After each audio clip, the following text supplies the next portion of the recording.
إياك نعبد وإياك نستعين اهدنا الصراط المستقيم صراط الذين أنعمت عليهم غير المغضوب عليهم ولا الضالين.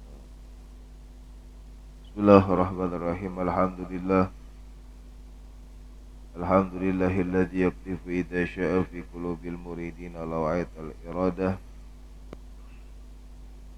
ويزعجهم إلى سلوك سبيل السعادة التي هي الإيمان والعبادة ومحو كل رسم وعادة.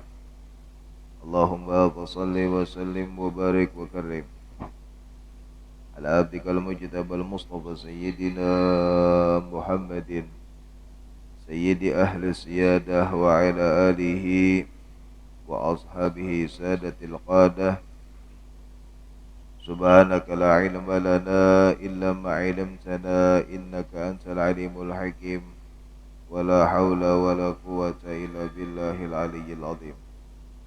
رب اشرح لي صدري ويسر لي أمري واحلل عقدة من لساني يفقه قولي. أما بعد.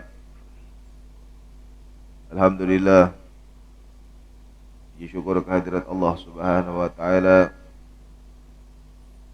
yang terus melimpahkan kepada kita nikmat dan karunia-Nya, yang terus memberikan kepada kita taufik hidayah serta inayahnya, sehingganya kita terus berada di jalan yang diridhai oleh Allah. Maka mudah-mudahan berkat apa yang kita lakukan pada hari ini menjadi bukti syukur kita kepada Allah Subhanahu wa taala, sehingganya kita terus menjadi hamba-hambanya yang dirahmati dan diridhai oleh Allah Subhanahu wa taala. Amin ya rabbal alamin. Salawat dan salam terturunkan untuk baginda Rasul Muhammad sallallahu alaihi wa alihi wasallam, juga para keluarga beliau, para sahabat, para tabi'in hingga akhir zaman. Dan mudah-mudahan salawat ini menjadi salah satu sebab kalau kita dikumpulkan bersama baginda Rasul sallallahu alaihi wasallam di dalam surganya Allah Subhanahu wa taala. Amin ya rabbal alamin. Hadirin hadirat, ikhwan akhwat yang dicintai oleh Allah, qala musannif rahimahullah wa nafa'ana bihi wa bi ulumi fid dharain. Amin. Radhiyallahu taala anhu wa ankum ila anqal babun fid dalalati ala khairin wa du'a'u ila huda aw dalalah. Kemudian kita sampai kepada bab yang selanjutnya. Setelah sebelumnya Al-Imam An-Nawawi mengajarkan kita di dalam bab tentang man sanna sunnatan hasanatan aw sayyi'ah. Sebelumnya kita sampai kepada bab yang mana menjelaskan atau Al-Imam An-Nawawi menaruh sebuah bab yang mana bab itu tentang bagi mereka yang memberikan contoh, entah itu contoh yang baik ataupun contoh yang buruk. Sehingganya ketika contoh tadi diikuti oleh orang-orang setelahnya, baik itu yang baik ataupun yang buruk, maka yang pertama kali memberikan contoh itu akan terus mendapatkan sesuai apa yang ia contohkan. Bagaimana sebelumnya tentang bagaimana setiap kali ada orang yang meneruskan ke sebuah kebaikan, maka orang yang pertama kali memulai kebaikan tersebut terus mendapatkan pahala dari orang-orang setelah. Seperti contoh misalnya ketika kita mengajarkan kepada seseorang atau kepada anak-anak kita mengenal huruf hijaiyah, ataupun bagaimana kita mengajarkan cara membaca Al-Quran yang benar, maka setiap kali ia membaca atau bahkan ia mengajarkan kembali, maka setiap kali itu pula kita yang pertama kali mengajarkan atau memberikan contoh itu mendapatkan pahala dari orang-orang yang kita ajarkan atau yang kita berikan contoh tersebut. Pun sama sebaliknya ketika Imam Nawawi menukil sebuah riwayat yang menjelaskan tentang bagaimana yang pertama kali melakukan sebuah pembunuhan. Ini di zamannya Nabi Allah Adam alaihissalam, ketika Qabil tak terima atas apa yang diberikan oleh Allah kepada Habil, sehingganya si Qabil membunuh Habil. Maka setiap kali setelahnya gak ada terjadi sebuah pertumpahan darah, maka Qabil lah yang terus mendapatkan dosanya. Naudzubillah tsumma naudzubillah. Maka hari ini kita sampai kepada bab yang mana menjelaskan tentang fi babun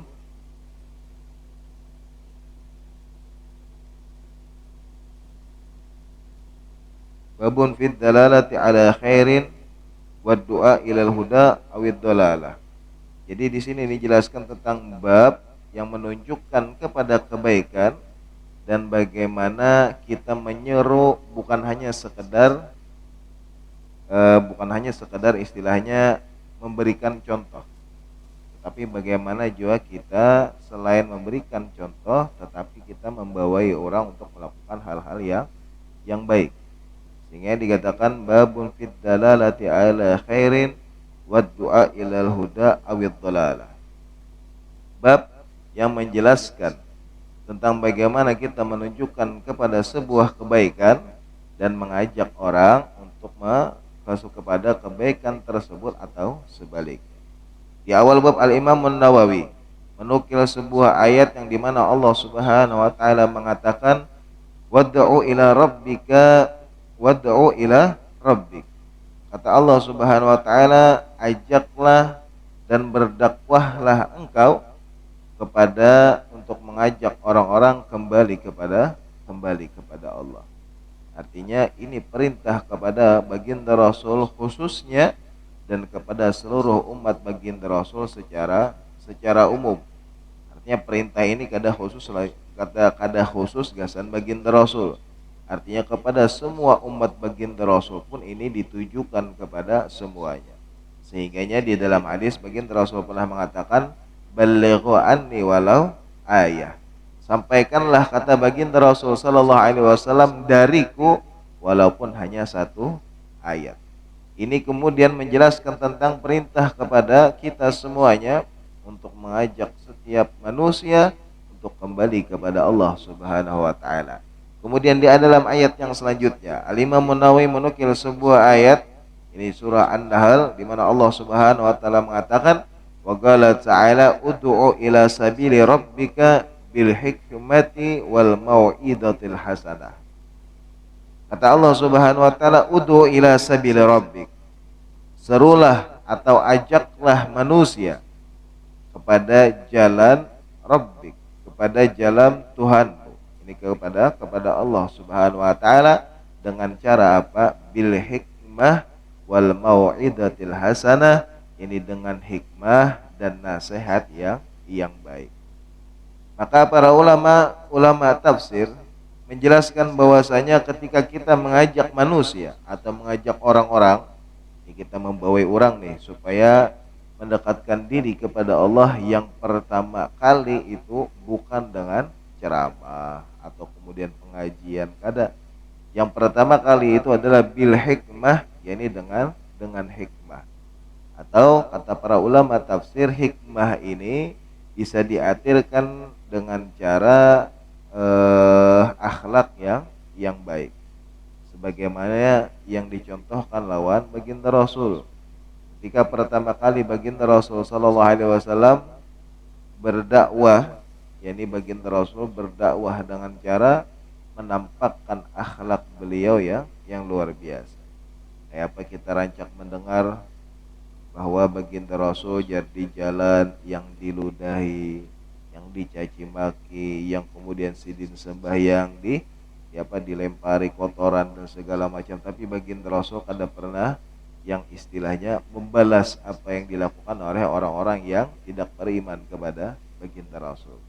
Tetapi berkat apa yang dilakukan oleh baginda Rasul, apa yang ditampakkan oleh beliau melalui akhlak beliau, justru itulah yang membuat mereka, orang-orang yang awalnya ingkar kepada baginda Rasul, Justru mereka beriman kepada baginda Rasul dan beriman kepada Allah Subhanahu wa taala berkat akhlak baginda Rasul sallallahu alaihi wasallam. Sehingganya ada pepatah Arab mengatakan lisanul hal afsah min lisanil maqal. Terkadang kata kata pepatah mengatakan terkadang apa yang kita tampakkan dari perbuatan, dari perlakuan kita, dari akhlak kita semuanya itu lebih mengena ke orang lain ketimbang melalui lisan kita.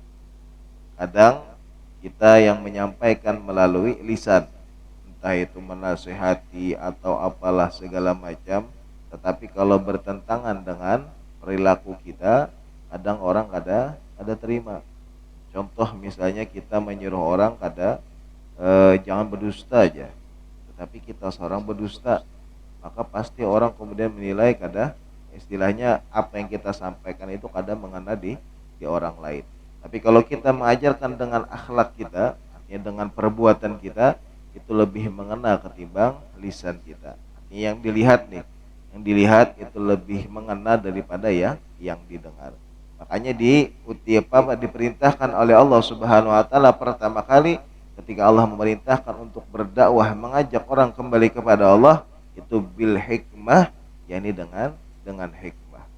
Kemudian setelah hikmah tadi baru kemudian wal mau'izatil hasanah, yakni kemudian dengan nasihat-nasihat yang baik. Lihatlah baginda Rasul setelah kemudian dengan akhlak beliau, dengan perilaku beliau, dengan semuanya, baru kemudian beliau menyampaikan mau'izatil hasanah, yakni beliau menyampaikan apa yang diperintahkan oleh Allah Subhanahu wa taala melalui firman-Nya. Dibacakan ayat oleh baginda Rasul sallallahu alaihi wasallam, disampaikan hadis-hadis baginda Rasul sallallahu alaihi wasallam agar mereka kembali kepada Allah Subhanahu wa taala. Inilah cara yang diperintahkan oleh Allah Subhanahu wa taala. Artinya kita pun diperintahkan kita pun diperintahkan oleh Allah untuk mengajak orang kembali kepada Allah Subhanahu wa taala, atau untuk mengajak orang yang dulunya mungkin lalai, kita ajak orang semakin ingat. Yang dulunya mungkin kadang menggawi sunnah, kita bawa orang untuk semakin mengenal sunnah-sunnah baginda Rasul. Yang dulunya kurang taat, kita ajak orang untuk semakin taat kepada Allah Subhanahu wa taala. Itulah yang namanya dakwah. Dakwah ini bagaimana kita mengajak orang untuk semakin dekat dengan Allah dan semakin mengenal baginda Rasul sallallahu alaihi wasallam. Bukan justru sebaliknya. Bukan kita kemudian diajak untuk semakin jauh dari Allah ataupun semakin meninggalkan sunnah-sunnah baginda Rasul, maka itu bukanlah apa yang diajarkan oleh baginda Rasul sallallahu alaihi wasallam. Kemudian di ayat selanjutnya Imam Nawawi menukil sebuah ayat, wa qala ta'ala wa ta'awanu 'alal birri wat taqwa. Kemudian kata Imam Nawawi menukil sebuah ayat, wa ta'awanu 'alal birri wat taqwa, dan tolong menolonglah kalian dalam mengerjakan kebaikan dan takwa. Artinya kita itu harus saling tolong menolong, harus saling membantu. Artinya saling mengingatkan. Mungkin di antara kita ada yang lalai, atau mungkin dari kita ada yang khilaf, mungkin dari kita ada yang salah. Maka bagi kita yang dalam keadaan ingat, kita yang dalam keadaan taat, kita yang dalam keadaan tidak lalai, maka kitalah yang mengingatkan sesama saudara kita ketika mereka lalai ataupun jauh dari Allah Subhanahu wa taala. Dan itu adalah bukti sayangnya kita kepada saudara kita sesama muslim. Makanya kita terkadang mengingatkan itu karena kita sayang kepada saudara kita. Andai kalau kita sudah tidak mengingatkan, berarti tidak ada lagi yang namanya peduli kepada sesama. Kalau sudah hilang rasa peduli, maka hilanglah yang namanya cinta kita kepada sesama saudara kita. Makanya diperintahkan oleh Allah Subhanahu wa taala, wa ta'awanu 'alal birri wat taqwa, dan tolong menolonglah kalian dalam mengerjakan kebaikan dan dalam meningkatkan ketakwaan kepada Allah Subhanahu wa taala. Kemudian wa qala ta'ala wal takum minkum ummatun yad'una ilal khair. Kemudian kata Allah Subhanahu wa taala, dan hendaklah kalian itu menjadi segolongan umat yad'una ilal khair, yang menyeru kepada kebaikan. Artinya kita ini diperintahkan oleh Allah Subhanahu wa taala untuk menjadi sekelompok umat atau sekelompok golongan yang saling mengingatkan dan yang saling mengajak kepada kebaikan, agar kiranya kita kemudian menjadi orang-orang atau umat-umat yang dibanggakan oleh baginda Rasulullah sallallahu alaihi wasallam. Kemudian Al-Imam An-Nawawi menukil sebuah hadis. Ya, setelah beliau memaparkan ayat, maka beliau sampai kepada hadis yang pertama di dalam bab ini, yang mana dikatakan wa an Abi Mas'ud Uqbah bin Amr Al-Ansari Al-Badri radhiyallahu anhu qala qala Rasulullah sallallahu alaihi wasallam man dalla ala khairin walahu mithlu ajri fa'ilihi. Sebagaimana di bab yang sebelumnya pun ini sama hadisnya diriwayatkan oleh Sayyidina Abi Mas'ud Uqbah bin Amr, yang mana kemudian baginda Rasul menjelaskan tentang man dalla ala khairin falahu mithlu ajri fa'ilihi. Artinya kata baginda Rasulullah SAW, barang siapa yang memberikan petunjuk atau memberikan contoh kepada kebaikan, maka baginya pahala seperti pahala orang yang melakukannya. Ini sudah kita bahas di bab yang sebelumnya. Artinya setiap dari kita yang bisa memberikan contoh atau mengajarkan hal-hal yang baik, kemudian orang-orang setelah kita meneruskannya, maka kita yang pertama kali mengajarkan itu mendapatkan pahala sempurna dari orang-orang setelah kita yang mengamalkannya ataupun mengajarkannya. Dan itu pun kemudian tidak mengurangi dari pahala mereka yang mengamalkan ataupun mereka yang mengajarkan. Sama pahalanya sempurna, semakin banyak kemudian kita mengajarkan kepada orang lain, maka semakin banyak yang namanya rantai kebaikan yang tidak akan pernah terputus. Makanya salah satu amal jariah adalah al-ilmu yuntafa'u bihi, ini sebuah ilmu ataupun contoh yang bermanfaat. Ketika manfaatnya baik, maka baik juga kita menuainya. Semakin banyak diajarkan, maka semakin banyak pahala yang kita tuai dari apa yang kita ajarkan tadi. Kemudian yang selanjutnya, an Abi Hurairah radhiyallahu ta'ala anhu, anna Rasulullah sallallahu alaihi wa alihi wasallam qala man da'a ilal huda kana lahu minal ajri mithlu ujuri man tabi'ahu la yanqusu dzalika min ujurihim syai'a wa man da'a ilal dhalalah kana alaihi minal ithmi mithlu athami man tabi'ahu la yanqusu dzalika min athamihim syai'a. Di dalam hadis yang kedua ini yang diriwayatkan oleh Sayyidina Abi Hurairah, bahwasanya baginda Rasul sallallahu alaihi wa alihi wasallam bersabda, kata baginda Rasul, barang siapa man da'a ilal huda, barang siapa yang mengajak kepada petunjuk atau mengajak kepada sebuah kebaikan atau mengajak kepada sebuah ketaatan, maka kana lahu minal ajri mithlu ujuri man tabi'ahu, maka kata baginda Rasulullah sallallahu alaihi wasallam, ia mendapatkan pahala sebagaimana pahala orang-orang yang mengikutinya. Ya, sebagaimana yang dijelaskan tadi di bab sebelumnya tentang kita ya mengajarkan sebuah kebaikan, maka setiap kali orang-orang setelah kita mengikuti kita, artinya menuruti nih, mengamalkan apalagi mengajarkan, kita terus mendapatkan pahala dari mereka orang-orang setelah kita. La yanqusu dzalika min ujurihim syai'a, dan itu tidak mengurangi sedikit pun dari pahala-pahala mereka yang mengikuti, yang mengamalkan pun sama dengan mereka yang mengajarkannya. Wa man da'a ila dhalalah, sebaliknya kata baginda Rasulullah sallallahu alaihi wasallam, barang siapa yang mengajak atau mengajarkan tentang sebuah keburukan, maka kana alaihi minal itsmi mithlu athami man tabi'ahu, maka ia mendapatkan dosa sebagaimana dosa-dosa orang-orang yang mengikutinya atau mengamalkannya, lebih-lebih lagi yang mengajarkannya, maka ia terus mendapatkan dosa dari mereka yang setelahnya. Dan juga kata baginda Rasulullah sallallahu alaihi wasallam, la yanqusu dzalika min athamihim syai'a, dan itu pun kata baginda Rasul walaupun diamalkan, walaupun diumpati, walaupun diajarkan, itu kadang mengurangi dari dosanya sama. Jadi semakin banyak yang mengajarkan, semakin banyak yang mengikuti, maka semakin banyak dosa yang diperolehnya, karena inilah yang pertama kali mengajak dan mengajarkan tentang keburukan. Naudzubillah, tsumma naudzubillah. Maka dari hadis ini kita sadar betapa pentingnya kita memberikan contoh yang baik, dan kita harus menjauhi contoh-contoh yang buruk agar kiranya setelah kita kemudian kededa orang-orang yang mengikutinya. Makanya Al-Imam Al-Ghazali pun menegaskan di dalam kitab beliau, kata Imam Al-Ghazali, termasuk investasi yang paling besar, artinya tabungan kita yang paling besar nih, yakni adalah bagaimana kita mengajarkan kepada anak-anak kita. Ya, anak-anak kita ini bukan hanya diajarkan, tapi kemudian apa yang kita contohkan di dalam keseharian kita. Ketika kita memberikan contoh yang baik, ketika kita mengajak mereka kepada hal-hal yang baik, maka semakin ia mengerjakannya. Ya nih, ia menggawi terus nih.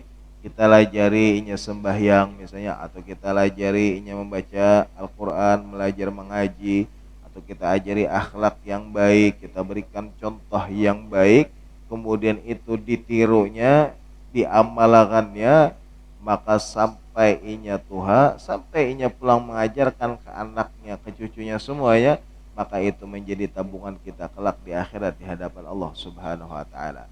Sebaliknya, kalau kita mengajarkan atau tanpa sengaja misalnya kita memberikan contoh ya kada baik, karena kita di rumah lah mungkin kemudian keadaan emosi kurang terkontrol atau apalah segala macam, kemudian kita mengajarkan satu aja yang kada baik, entah itu melalui lisan ataupun perbuatan atau apa aja lah yang sekiranya dilihatnya dari kita dan ternyata itu kada baik, kemudian dicontohnya, diamalkannya, maka selama inya menggawi, apalagi sampai kemudian itu diteruskan anaknya, cucunya, maka itu menjadi tabungan dosa gasan kita. Naudzubillah, tsumma naudzubillah.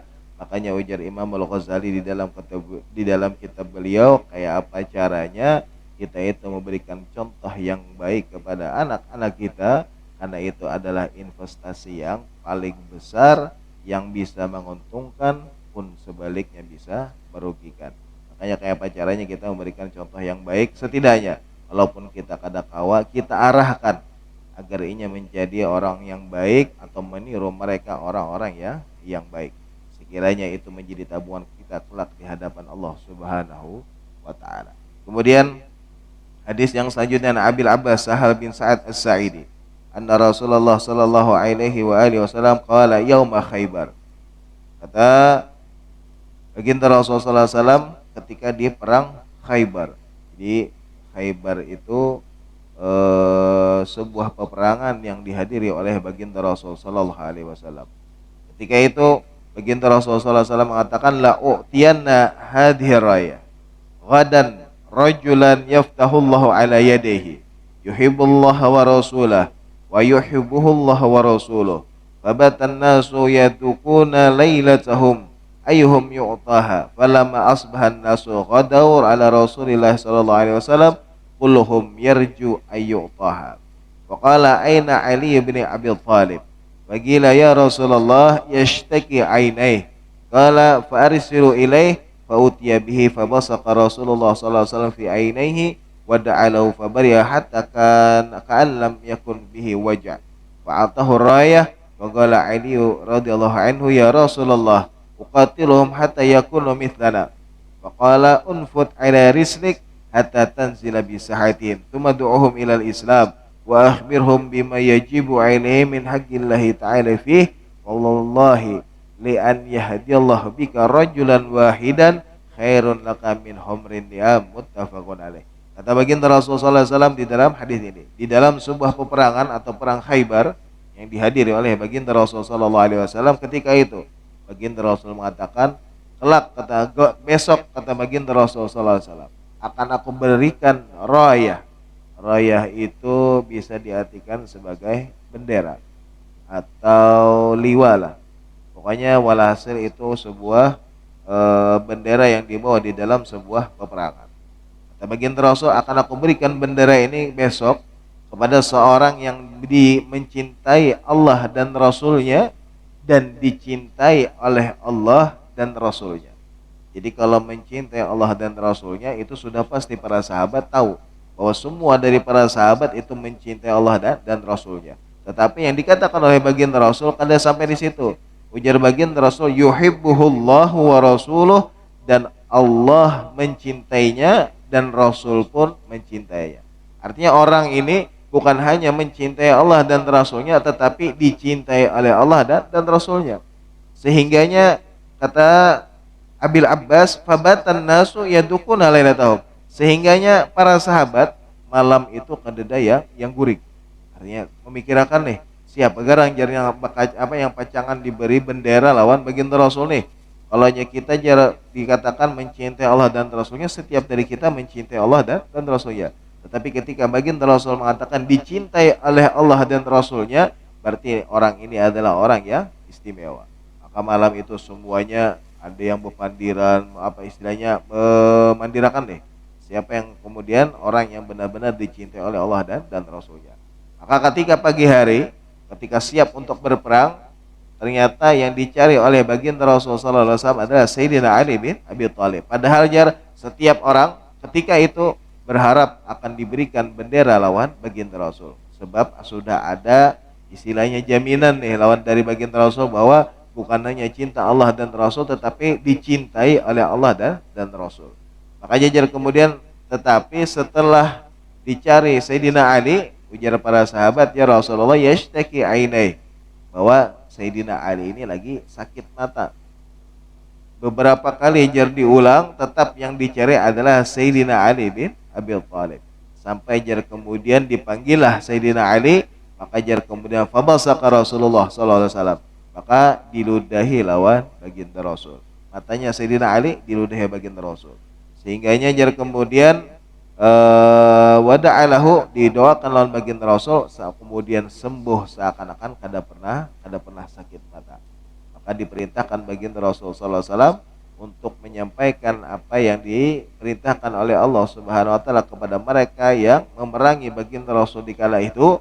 Kemudian Imam Ali mengatakan, ya Rasulullah, kata Imam Ali, apakah kemudian kata Imam Ali, apakah aku harus memerangi mereka ya Rasulullah, sehingganya mereka beriman layaknya kita beriman kepada Allah. Kemudian ujar baginda Rasul sallallahu alaihi wasallam, berangkatlah dengan tenang, kata baginda Rasul sallallahu alaihi wasallam, hingga kamu sampai di tempat mereka dan ajaklah mereka untuk masuk ke dalam Islam. Ya, kada perlu sampai diperangi nih. Kalau sekiranya kawan dibawahi aja nih, diajak dengan cara yang baik, maka lebih baik dengan cara yang baik, ujar baginda Rasulullah SAW, kecuali mereka memulai peperangan, hanya kita membalasnya, ujar baginda Rasulullah SAW. Sampai kemudian kata baginda Rasulullah SAW, ketahuilah wahai Ali, demi Allah, jika Allah kemudian memberikan petunjuk kepada seseorang karena engkau, artinya karena Imam Ali nih, ada satu orang masuk ke dalam Islam atau mengerjakan hal yang baik karena diajarkan oleh kita, maka ketahuilah, kata baginda Rasulullah SAW, itu lebih baik min humrin ni'am, daripada kamu mendapatkan unta yang warna merah. Artinya unta warna merah ini kalau di sana itu termasuk hal yang luar biasa. Artinya kalau sudah berisi unta warna merah, berarti itu adalah kenikmatan yang luar biasa yang dimiliki oleh orang-orang Arab. Yang mungkin ibaratnya kayak kita, mungkin kayak berisi, anggaplah kayak pesawat pribadi lah. Sehingga itu kalau keutamaan yang luar biasa. Makanya kemudian kita bisa, ujar baginda Rasulullah SAW, mengajak orang atau mengajarkan satu kebaikan aja kepada orang, lalu orang itu mengamalkannya, maka itu lebih baik daripada apa yang kemudian dikatakan oleh baginda Rasul min humrin ni'am, daripada unta yang berwarna merah. Artinya jika kita bisa mengajak orang atau memberikan contoh kepada orang, artinya untuk kebaikan dan semuanya kemudian ditiru, maka itu lebih baik daripada hal-hal yang kemudian dijanjikan di perkara dunia. Maka mudah-mudahan Allah Subhanahu wa taala memberikan taufik hidayah kepada kita agar kita bisa menjadi pribadi yang lebih baik lagi di hadapan Allah Subhanahu wa taala. Allah Subhanahu wa taala memberikan taufik hidayah kepada kita agar kita bisa menghidupkan sunnah-sunnah baginda Rasul sallallahu alaihi wasallam. Dan mudah-mudahan Allah Subhanahu wa taala menjadikan kita setidaknya, kalau kita kadang-kala menjadi contoh yang baik kepada orang lain, setidaknya kita bisa menahan diri kita untuk orang supaya kada berbuat maksiat dikarenakan kita. Maka mudah-mudahan Allah Subhanahu wa taala menguatkan iman kita, mematikan kita dalam keadaan beriman dan husnul khatimah, dan mudah Allah Subhanahu wa taala mengampuni dosa kita, dosa kedua orang tua kita, dosa-dosa orang yang telah mendahului kita, dan mudah-mudahan apa yang kita niatkan, yang kita hajatkan didengar, dikabulkan oleh Allah Subhanahu wa taala. Yang sakit di antara kita, keluarga kita, jodoh kita, Allah angkat penyakit, Allah sembuhkan seperti sedia kala. Yang punya hutang dan urusan dipermudah oleh Allah Subhanahu wa taala, dan mudah-mudahan sebagaimana Allah kumpulkan kita pada hari ini, mudah-mudahan kalau kita dikumpulkan bersama guru-guru kita, bersama baginda Rasul sallallahu alaihi wasallam di dalam surganya Allah Subhanahu wa taala. Amin ya rabbal alamin. Allah hadini ya wa kullu niyatin salih wa ila hadratin Nabi Muhammad sallallahu alaihi wa alihi wasallam. Al-Fatihah.